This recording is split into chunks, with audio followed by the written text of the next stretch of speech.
Welcome back. हम गुफ्तगू करें प्रोफेसर अदील मलिक साहब से। अदील साहब, वेलकम तो इसको सभी कर रहे हैं क्योंकि पिछले सालों में बहुत बहस भी रही है इस हवाले से कि पाकिस्तान की शायद जो एक हम कह सकते हैं कि उसको अहमियत बहुत नहीं दी जा रही इंटरनेशनली। बट सर, इसके साथ साथ अब कुछ कयास सराई कहें या तज्जिया कहें कि बहुत से लोगों का ख्याल है कि शायद ये एक और मौका होगा पाकिस्तान का जियोपॉलिटिकल रेंट्स इकट्ठा करने का। आपको भी लग रहा है कि this will also provide another opportunity? जी, मैंने ये कल परसों एक और प्रोग्राम पे भी ये कहा कि पाकिस्तान के बारे में जो लोग ये कहते थे कि अहमियत नहीं है, भाई अहमियत ऊपर नीचे तो चली जाती है, लेकिन बुनियादी तौर पे हम एक फ्रंटियर एरिया में हैं और ये खित्ता इतना जियो स्ट्रेटेजिकली इम्पोर्टेंट है। आज से नहीं, पिछली 2 सेंचुरी से ये इम्पोर्टेंट इलाका है, तो इसकी एक अहमियत है। लेकिन हमारी जो हुक्मरान इशराफिया है उसने हमारी जोग्राफियाई लोकेशन को अक्सर इस्तेमाल किया है ताकि बाहर से इमदाद या रिसोर्सेज आ जाए, जिसको हम जियोपॉलिटिकल रेंट्स कहते हैं।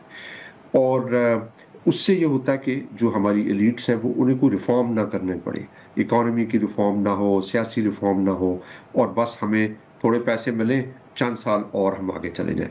तो ये ऐसी मिसाल है कि अगर मैं एज एन एकेडमिक मेहनत ना करूं अपने लिखने पढ़ने पे, पढ़ाने पे, रिसर्च करने में, और उम्मीद लगा दूं किसी और पे कि कोई मेरी मदद कर दे, तो हमें मेरे ख्याल में एज ए कंट्री ये रियलाइज़ करना है कि हमारी जो जियोपॉलिटिकल लोकेशन है वो बहुत अहम है।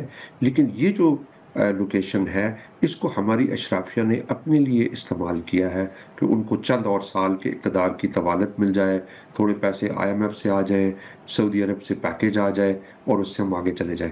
लेकिन मेरे ख्याल में हमें अब समझना चाहिए कि हमें अब ये जो हमारी जियोपॉलिटिकल लोकेशन है उसको प्रोडक्टिवली यूज़ करें, और इस जो ताल्लुक़ है नया हमारा गल्फ़ स्टेट्स के साथ, उसके ज़रिए हम इकोनॉमिक अपॉर्चुनिटीज़ लाएं। सिर्फ ये नहीं कि आप एक एड आ गई एक जगह पे या 1-2 प्रोजेक्ट लग गए, आपको बहुत सारी जो बड़ी फील्ड्स हैं, आर्टिफिशियल इंटेलिजेंस है, आपकी स्मॉल एंड मीडियम एंटरप्राइजेज़ हैं, जॉइंट इन्वेस्टमेंट प्रोजेक्ट्स हैं, इस तरह की कसीरुल जहती ताल्लुकात होने चाहिए।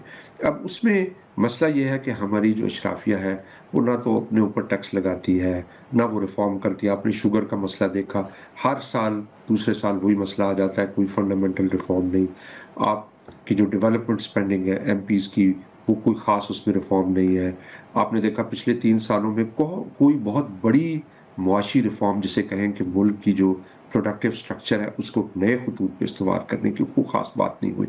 तो ये एक आपने बात ठीक कही है कि ये एक ख़तरा है कि ये दोबारा से हमें ऐसी जो है ना मौका ना मिल जाए कि भाई मज़ीद पैसे आ ठीक जाएंगे, सर। चंद साल और निकल जाएंगे और फिर हम वापस उसी दौराहे पे खड़े होंगे। Sir, very quickly, we are running out of time here. क्या आपका ख्याल है कि ये जो भी फोर्स अगर हुई, जैसे आपने कहा it's very pre mature, but फिर भी सवाल पूछना ज़रूरी है, कि आपका ख्याल है कि मुमकिन है कि ये UN के अम्ब्रेला के नीचे ही फोर्सेस भेजी जाए गजा में? देखिए, अगेन UN के अम्ब्रेला के अंदर भेजी जा सकती हैं एब्सोल्युटली, और क्योंकि वो जो मैंने पहले बात की कि जो आपको ख़ास तरह की लेजिटिमेसी चाहिए कि लोग उसको सपोर्ट करें, तो जो UN सपोर्टेड इनिशिएटिव होता है वो उसकी लेजिटिमेसी बहुत ज़्यादा होती है। आपने देखा रवांडा में और बहुत सारी मुख्तलिफ जो अफ्रीका की स्टेट्स हैं जो पोस्ट कॉन्फ्लिक्ट जिनको हम कहते हैं कि वो कशमकश से, कॉन्फ्लिक्ट से बाहर निकलती हैं, तो फिर UN उनके लिए UN के ट्रूप्स होते हैं। तो यहाँ पे वो चीज़ अरेंजमेंट की जा सकती है। लेकिन आपने देखा है कि इज़राइल जो है वो UN को ना तो मानता है, ना उसकी बहुत ज़्यादा इज़्ज़त करता है। वो उसकी इज़राइल की अपनी लेजिटिमेसी बहुत वीक है। लेकिन सर्टेनली इट्स द केस कि अगर UN की फोर्सेस उसमें इन्वॉल्व हों and it's backed by Muslim states and it is seen as an initiative कि जिसके पीछे एक कोई लेजिटिमेसी है, और वो इज़राइली जो यलगार है उसके मुकाबले में फ़लस्तीनी एस्पिरेशंस को और फ़लस्तीनी इंटरेस्ट को प्रोटेक्ट कर रही है, तो फिर मेरे ख्याल में इसमें जान हो सकती है।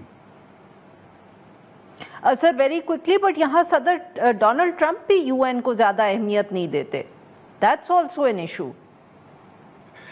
जी बिल्कुल, ये अहमियत तो नहीं देते, लेकिन आपने देखा होगा कि जब वो स्पीचेस और करते रहे, लेकिन जब वो मिले صدر ٹرمپ UN کے سیکرٹری جنرل سے، تو وہ ملاقات بہت اچھی تھی اور اس میں انہوں نے خوب ان کی تعریفیں کی اور ان کا کہ UN کے ساتھ ہم مل کے کام کرنا ٹھیک چاہتے ہیں.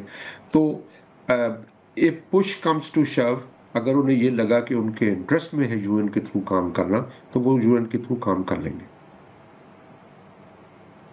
بہت بہت شکریہ سر، آپ نے ہمارے لیے وقت نکالا. یہاں پہ لیتے ہیں ہم ایک چھوٹی سی بریک، اور جب ہم بریک سے واپس آئیں گے تو ہم بات کریں گے انوائرمنٹ کے حوالے سے.